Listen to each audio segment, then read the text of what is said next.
నమస్తే, good morning. G న్యూస్కు స్వాగతం. త్వరలో జరగనున్న హైదరాబాద్ స్థానిక సంస్థల ఎమ్మెల్సీ ఎన్నికపై ఊహాగానాలు కొనసాగుతున్నాయి. త్వరలో జరగనున్న హైదరాబాద్ స్థానిక సంస్థల ఎమ్మెల్సీ ఎన్నికపై ఊహాగానాలు కొనసాగుతున్నాయి. ఈ ఎన్నికకు సంబంధించి గతంలో ఎన్నడూ లేని విధంగా చర్చలు జరుగుతున్నాయి. అందుకు కారణం గెలిచేందుకు అవసరమైన ఓటర్ల సంఖ్యాబలం లేకపోయినప్పటికీ బీజేపీ బరిలో దిగడమే. ఎమ్మెల్సీని ఎన్నుకునేందుకు హైదరాబాద్ స్థానిక కార్పొరేటర్లతో పాటు ఎమ్మెల్యేలు, ఎమ్మెల్సీలు, ఎంపీలు ఓటర్లుగా ఉన్నారు. ఆ లెక్కన మొత్తం ఓటర్లలో అత్యధికంగా 49 ఓట్లు ఎంఐఎంకున్నాయి. దాంతోపాటు కాంగ్రెస్లో ఉన్న అనుబంధంతో ఆ పార్టీకి, దానికి మిత్రపక్షంగా ఉన్న టీజేఎస్కు చెందిన 14 ఓట్లు ఎంఐఎంకు లభించే అవకాశాలున్నాయి. దీన్ని పరిగణనలోకి తీసుకొని పోటీ లేకుండా ఎన్నిక ఏకగ్రీవంగా జరగవచ్చని రాజకీయ విశ్లేషకులు భావించినప్పటికీ కమలం పార్టీ తమ అభ్యర్థిని బరిలోకి దింపింది. దీంతో బీజేపీ ఏ ధీమాతో, ఏ నమ్మకంతో పోటీలో నిలిచిందనేదే ఇప్పుడు అందరి మదిలో ప్రశ్న తలెత్తుతుంది.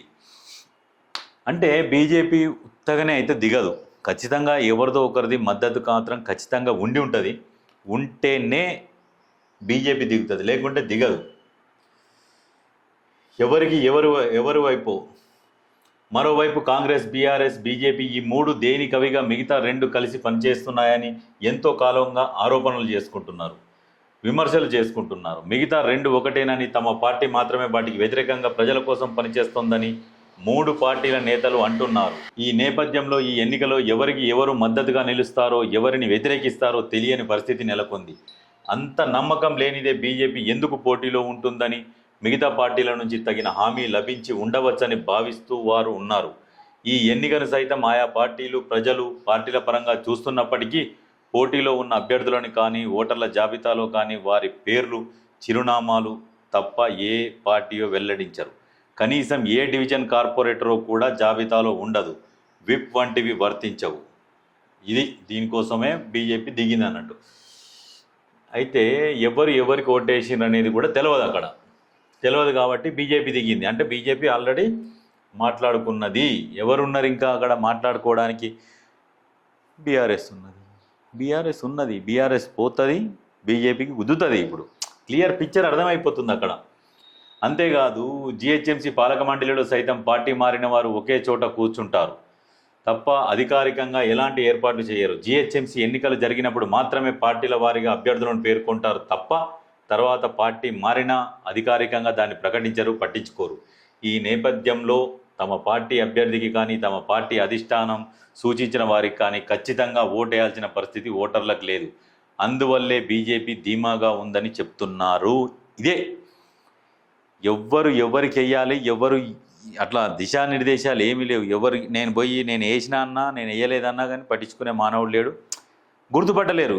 ఎవరైనా వేసుకోవచ్చు, అట్లా విభజించి పాలించుకోవచ్చు. దీంట్లో బీజేపీ గెలవచ్చు, లేదంటే ఎంఐఎం గెలవచ్చు, ఏదైనా జరగవచ్చు. ఎందుకంటే మరి ఇక డబ్బు ప్రవాహంతో నడుస్తుందా, లేకుంటే మరి అధికార బలంతోనా, అధికార భయంతోనా, మరి ఏదో రకంగా మాత్రం మరి బీజేపీ అయితే పోటీ చేస్తున్నది. ఎట్లా పోటీ చేస్తున్నది తెలియదు. ఖచ్చితంగా మాత్రం ఏదో ఒకటి ఉంటుంది, ఏం లేనిది మాత్రం దిగదు బీజేపీ. ఇంకొక విషయం ఏంటంటే, బీజేపీ, కాంగ్రెస్ రెండు ఒకటేనని బీఆర్ఎస్ వర్కింగ్ ప్రెసిడెంట్ పదే అంటున్నారు. ఇది ఇప్పుడు బీజేపీ, కాంగ్రెస్ రెండు ఒకటే అయితే మరి కేంద్రంలో ప్రతిపక్షంలో ఉంటుంది ఎందుకు? మరి యుద్ధగానే ఈ బట్టగాలు చేసేది మానుకోవాలి.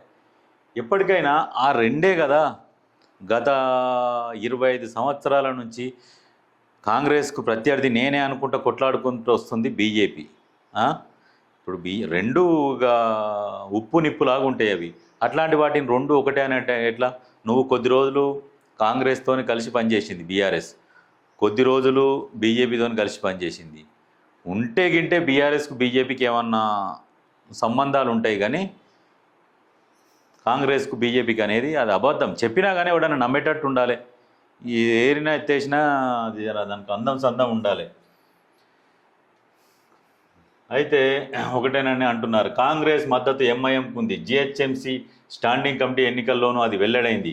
కాబట్టి కాంగ్రెస్ మద్దతు ఇచ్చే ఎంఐఎంకు బీఆర్ఎస్ సైతం మద్దతు ఇస్తుందా, లేక పోలింగ్కు దూరం ఉంటుందా అన్నది తెలియడానికి ఇంకా సమయం పట్టనుంది. మరోవైపు ఓటర్లను ఆకట్టుకునేందుకు ప్రలోభాల పర్వం కూడా ప్రారంభం కావచ్చని ఆశిస్తున్న వారు ఉన్నారు. ప్రలోభాలను సైతం ఆత్మప్రబోధంగా చెబుతారని కార్పొరేటర్ ఒక్కరు వ్యాఖ్యానించారు. పార్టీల పరంగా చూస్తే బీఆర్ఎస్కి 26 ఓట్లు, బీజేపీకి 25.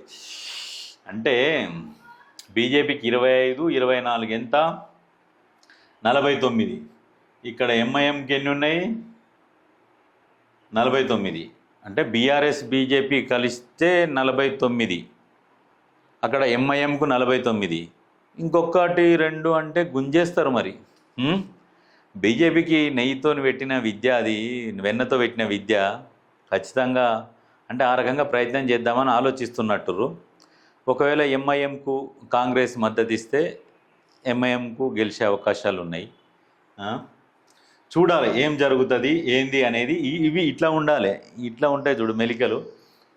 ఎవరు కోటేస్తారో, ఎవరు గెలుస్తారో ఏంది అనేది కూడా అర్థం కాకుంటున్నది. కాంగ్రెస్లో కూడా కొంతమంది ఉన్నారు.